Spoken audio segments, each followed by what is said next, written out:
À l'école de Chile Boubacar, les élèves vont rencontrer les forces de défense et de sécurité. Moussa, tu as vu, il y a des sapeurs-pompiers et des gendarmes dans la cour. J'espère qu'il n'y a pas eu de problème. Ne vous inquiétez pas les enfants, aujourd'hui c'est la journée du symbiose. Bienvenue à tous. Aujourd'hui, nous allons parler de civisme, de paix et de sécurité.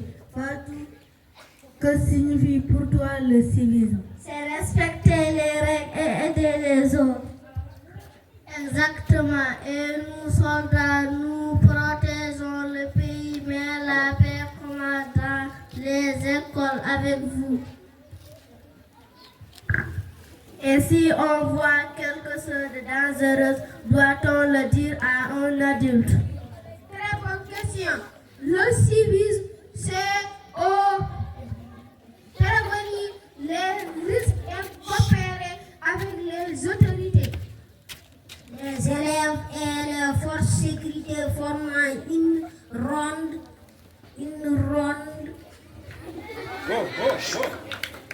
Allez-y. Les élèves et les forces de sécurité forment une ronde. Chacun tient la main de son voisin. Merci. Cette ronde symbolise l'unité. Ensemble, nous construirons une société plus juste et plus sûre.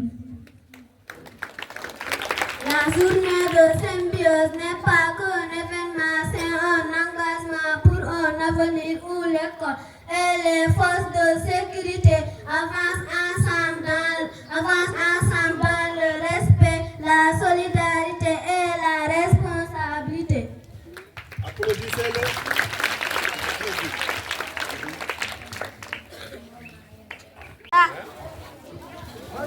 Bonjour à tous.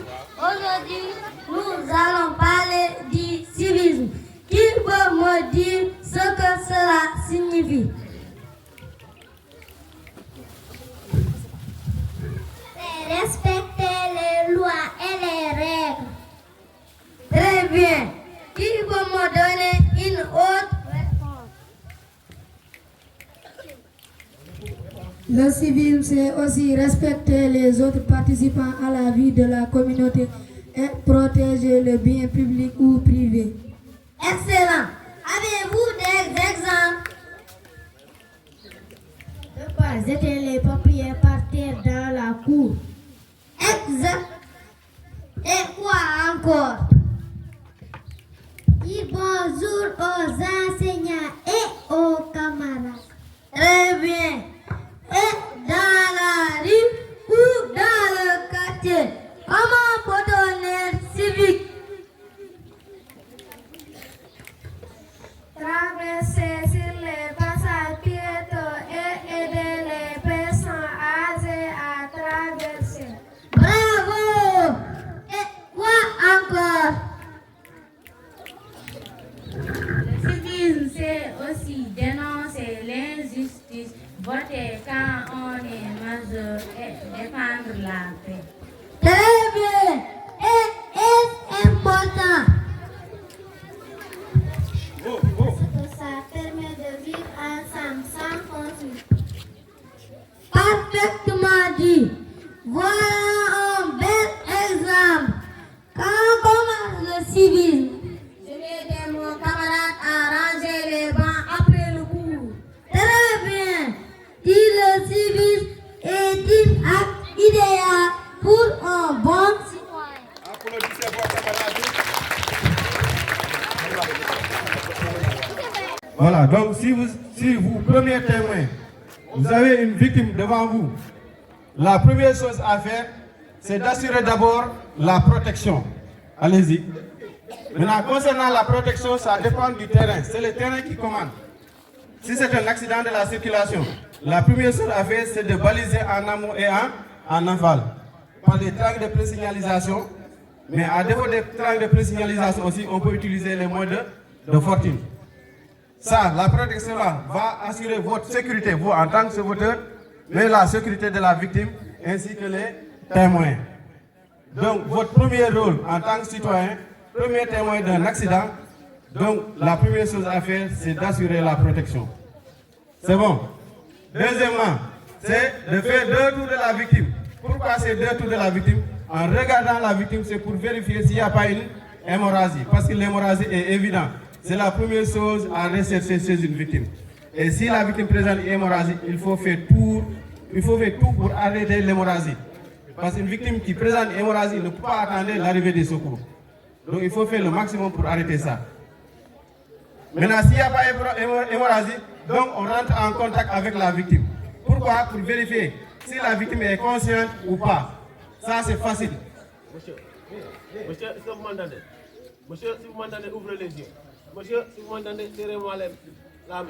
Donc, vous avez vu, pour vérifier si la victime est inconsciente ou pas, il suffit de lui poser des questions simples et de lui faire des gestes simples.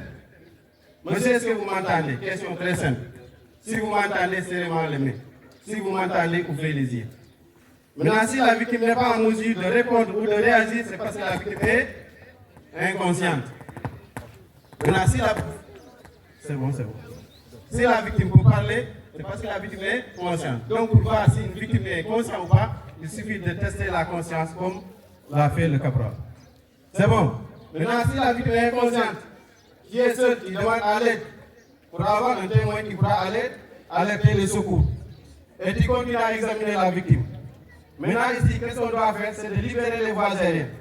Quand on dit libérer les voies aériennes, c'est de retirer tout ce qui peut gêner la respiration. Donc, dégrafer, col, cravate, ceinture, chaussures, tout ce qui est serré, retirez ça pour faciliter la circulation du sang. C'est bon. Maintenant, une victime inconsciente, allongée sur le dos, est toujours exposée à des difficultés respiratoires du fait de la chute de la langue en arrière, qui va bloquer les voies aériennes et empêcher le passage de l'air. Monsieur le sous-préfet de l'arrondissement de Thillé-Boubacar, Mesdames, Messieurs les représentants des forces de défense et de sécurité, Monsieur l'inspecteur chef de district de Thillé-Boubacar, Monsieur le proviseur du lycée de Thillé-Boubacar, ici présent,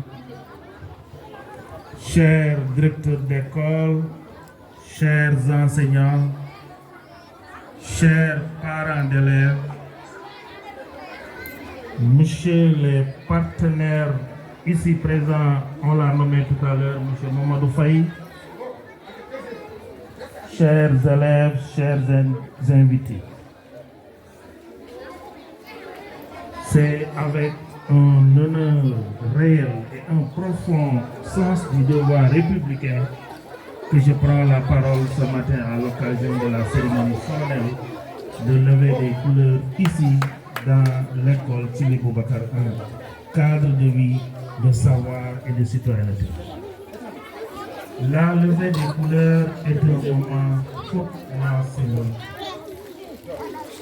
Elle ne se limite pas à un rituel protocolaire.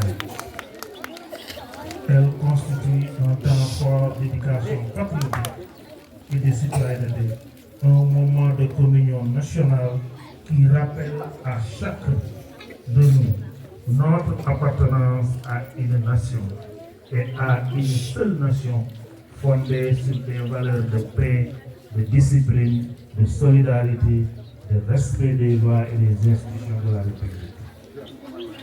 La cérémonie qui nous réunit aujourd'hui est placée sous le signe de la symbiose entre l'école et les forces de défense et de sécurité, une symbiose essentielle, stratégique, j'allais dire même pédagogique, et porteur d'avenir pour notre système éducatif et pour la stabilité de notre société. Cette société, dit-on, société éducative.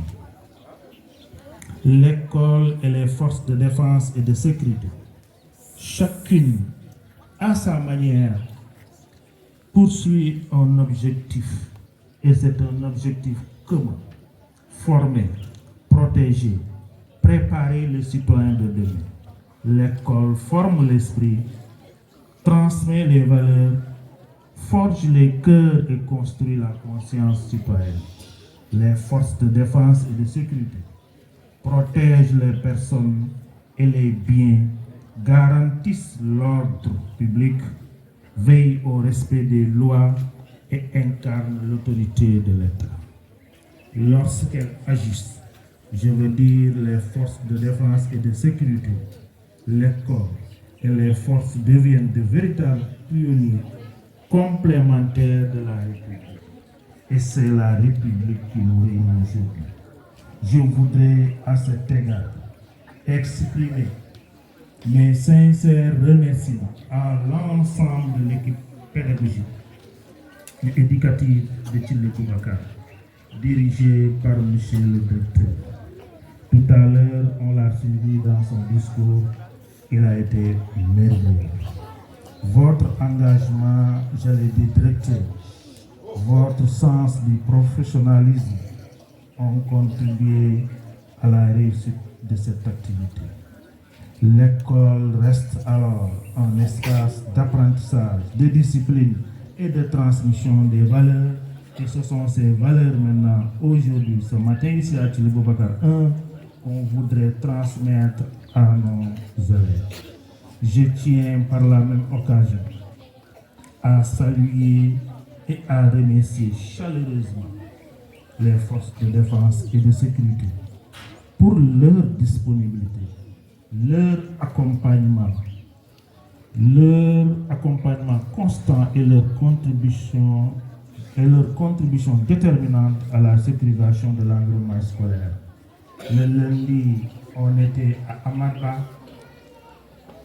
Hier, on était dans un dara moderne et chaque fois, les forces ont assuré la présence de vous ou bien votre présence aux côtés de l'école renforce chez les élèves le respect de l'autorité. Discours de monsieur l'inspecteur, après en classe tout de suite, Inch'Allah.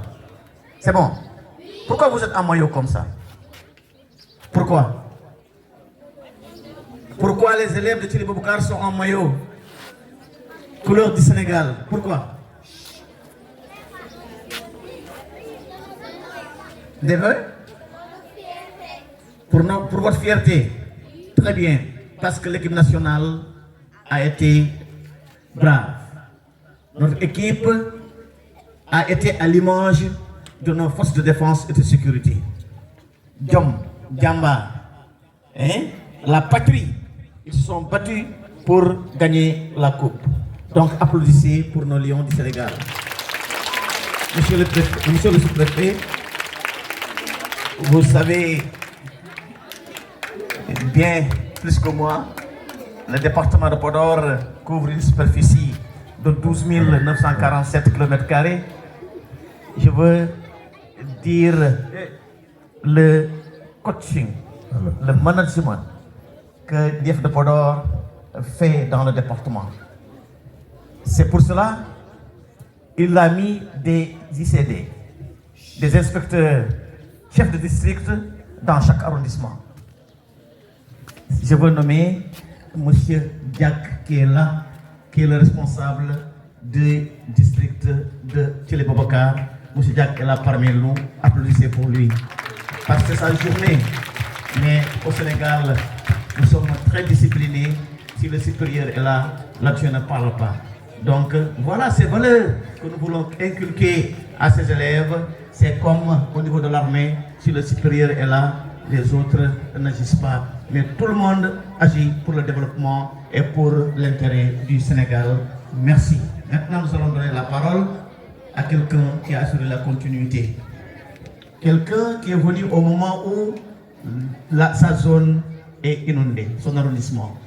Mais il a retroussé ses bottes, sa tenue pour accompagner la population dans cette dure épreuve. Je vous nomme le sous-préfet de Thillé Boubacar. Vous avez la parole.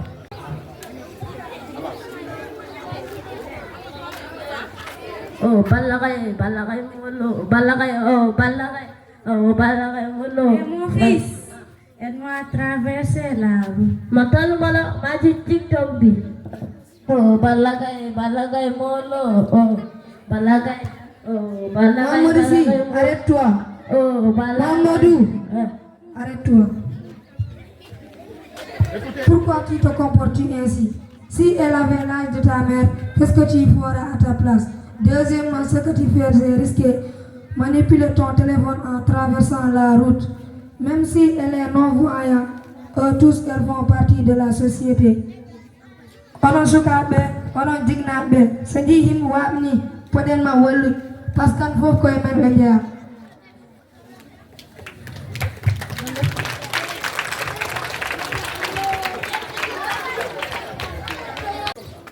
Bonjour à tous les autorités civiles et militaires ici présents.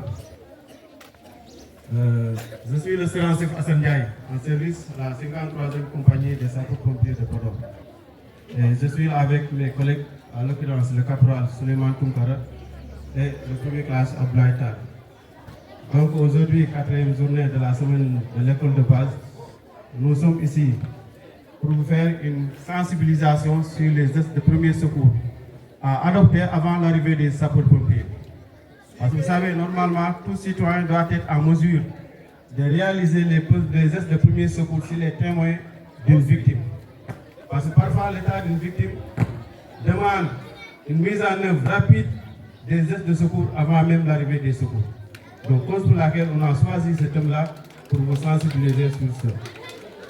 Voilà, donc aujourd'hui, le thème qu'on a choisi, c'est une victime inconsciente qui ventile. Donc, si... Attention pour la levée des couleurs. Envoyez.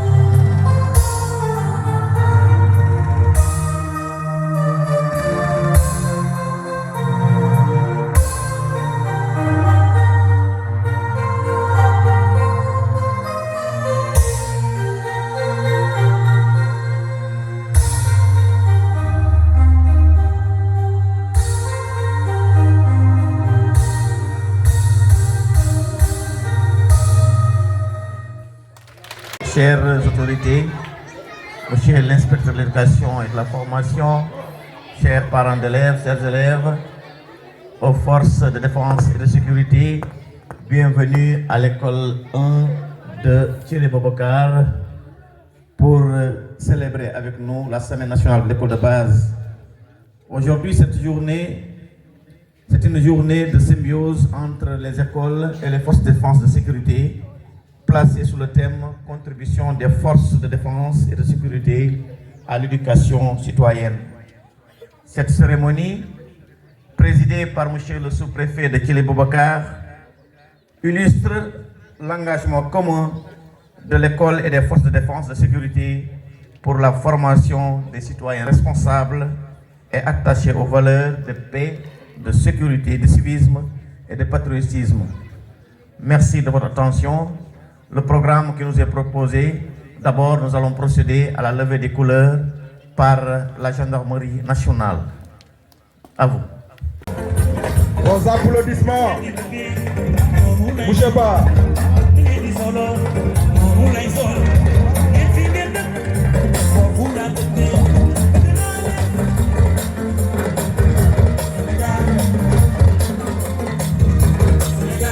Yes, Podor. Bougez-pas. Accompagné du préfet de Thierry Bobokar.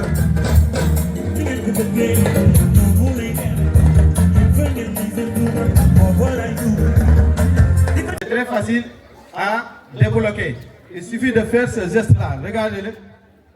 Ce geste-là, très facile, mais très efficace, qui va permettre de débloquer la langue au fond de la gorge et permettre le libre passage de l'air dans les voies aériennes.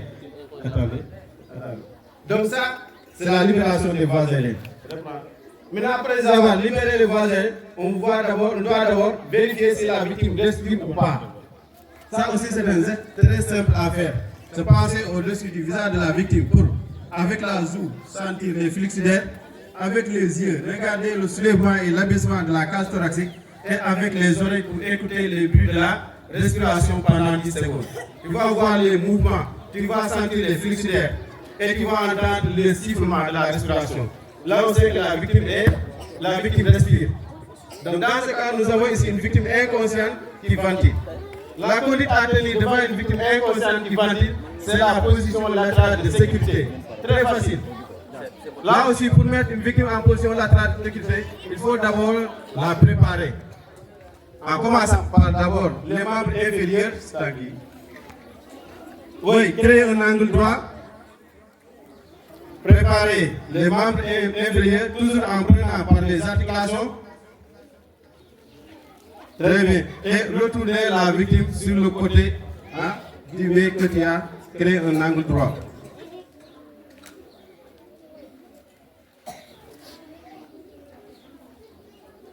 Très bien, allez-y. Continue.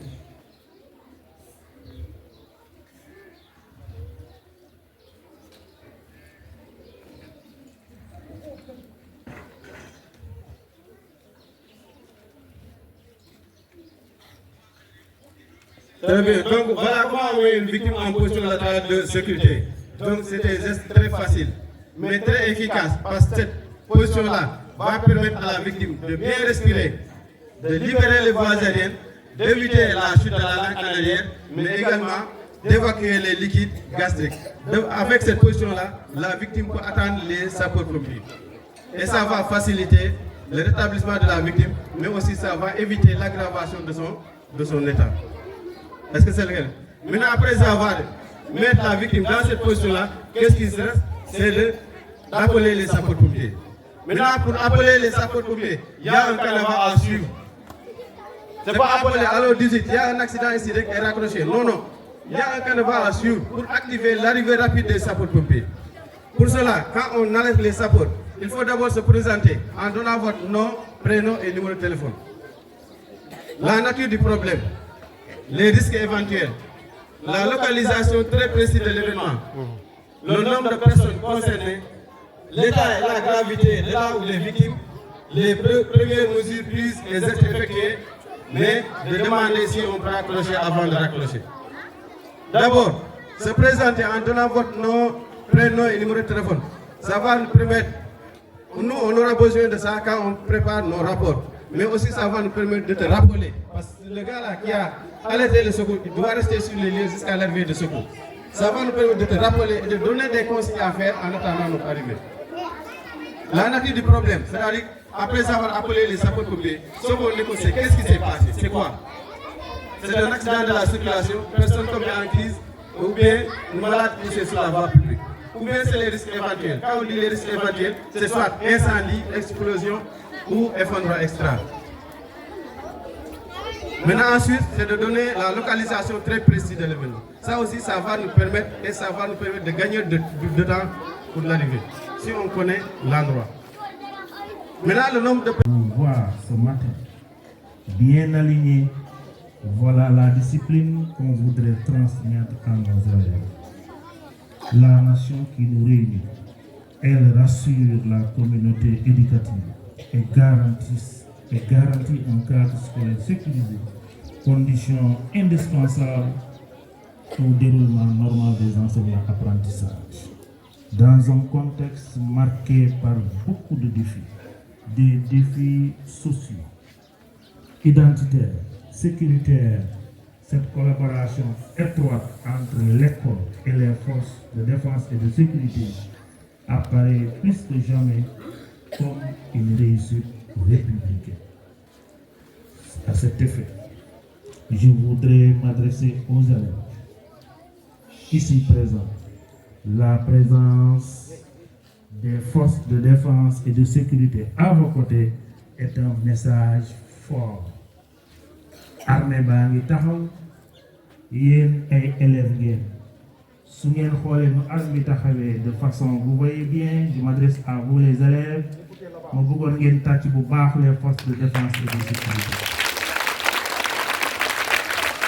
Et c'est ça qu'on voudrait vous transmettre, leur discipline, leur engagement. Et on me dit que depuis 8 heures les forces sont là et elles viennent à l'heure.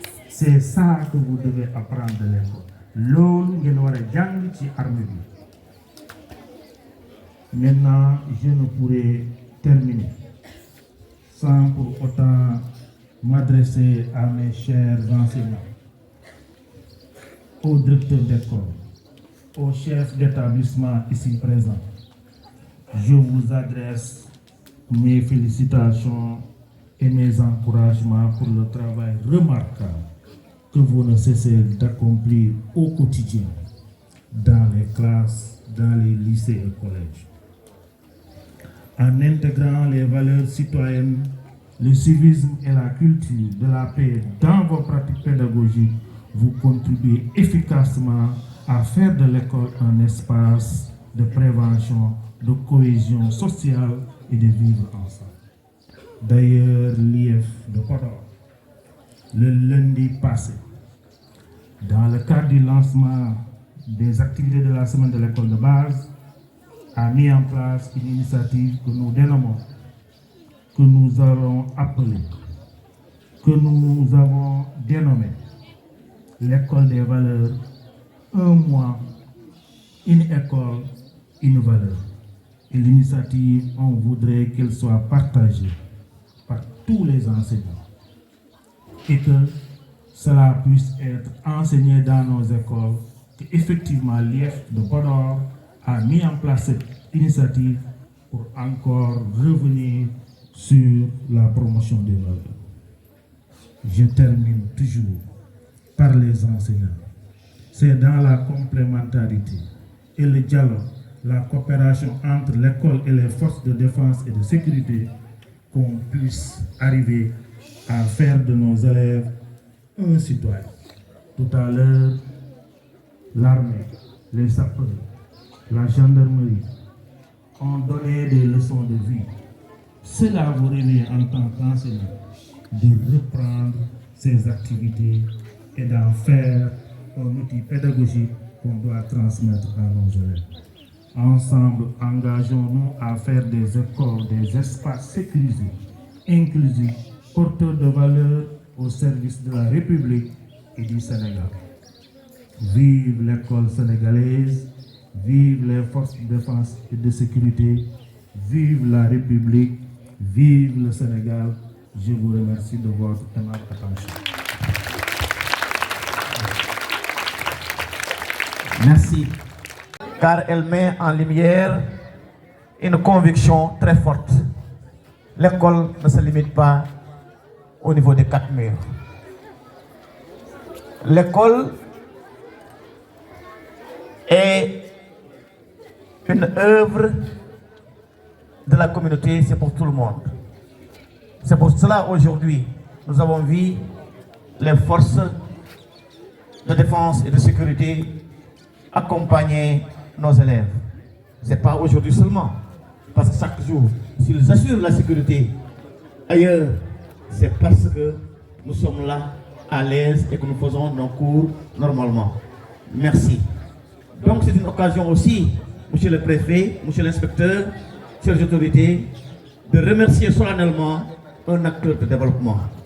Parce qu'on ne peut pas travailler, on dit souvent que l'école, non, l'État ne peut tout faire, ne peut pas tout faire. L'État ne peut pas tout faire. Il faut que la communauté agisse. Il faut que la communauté nous aide, nous accompagne. Voilà Mamadou Faye qui fait tout pour l'éducation, qui fait tout aussi pour le développement de Thielé Boubacar. Applaudissez vraiment pour lui. Les élèves, vous connaissez Mamadou Faye? Merci. C'est ça que nous attendons des partenaires. Merci M. Faye pour tout ce que vous faites. Maintenant, M. le Préfet, nous allons continuer la journée avec la prestation des élèves. De préparer en conséquence, de savoir le nombre de victimes. Est-ce qu'on peut prendre ça en charge avec une seule ambulance ou bien on va amener 2 ambulances ou bien ça nécessite de demander des renforts au niveau des structures hospitalières. Mais également l'État, de là où les victimes. Là aussi, ça va nous permettre en cours de route de préparer le matériel qu'on doit utiliser avant l'arrivée de secours parce qu'on connaît déjà quel est l'état de la victime. Mais effectivement, les mesures prises, c'est ce qu'il a fait avant d'appeler les secours. En cas d'accident, on ne peut pas appeler tout de suite. Il faut quand même essayer de faire quelque chose avant d'appeler les secours. C'est ça qu'on appelle les premières mesures à faire. Et à chaque fois, il faut demander est-ce que je peux rappeler. Parce qu'on aura besoin, on va vous donner aussi des conseils à faire en attendant notre arrivée. Donc voilà ce qu'on avait prévu pour vous sensibiliser. Maintenant, avant de terminer, j'ai un message pour les élèves et même pour toute la population. Le message c'est quoi? C'est l'utilisation de la ligne 18. Oh, écoutez. Ici. Donc le message qu'on a à vous donner, et il faut bien transmettre ce message-là. C'est quoi? C'est l'utilisation de la ligne 18. Si tout le monde sait que, une fois composé le numéro 18, l'appel est parti. Et on a constaté que beaucoup de personnes appellent sur la ligne 18 pour jouer, pour saboter, même pour insulter les enfants. Et ça, c'est pas un bon comportement pour les citoyens. Ça, c'est à éviter. Parce qu'au moment où tu es là en train de jouer avec la ligne 18, il y a quelqu'un qui est dans le besoin. Et il ne peut pas nous joindre. C'est pour laquelle à ça, vous disiez non, non, les sapeurs-pompiers viennent en retard. Merci après la mort. Alors vous savez, en ce moment-là, il y a quelqu'un, un citoyen qui est là, qui occupe la ligne, en train de jouer ou bien en train de saboter. Donc ça, c'est à éviter. Donc ça, c'est un message qu'on prend et il faut vraiment transmettre ce message-là. Voilà, le préfet, c'était ça. Applaudissez. Plus fort. Encore. Merci beaucoup.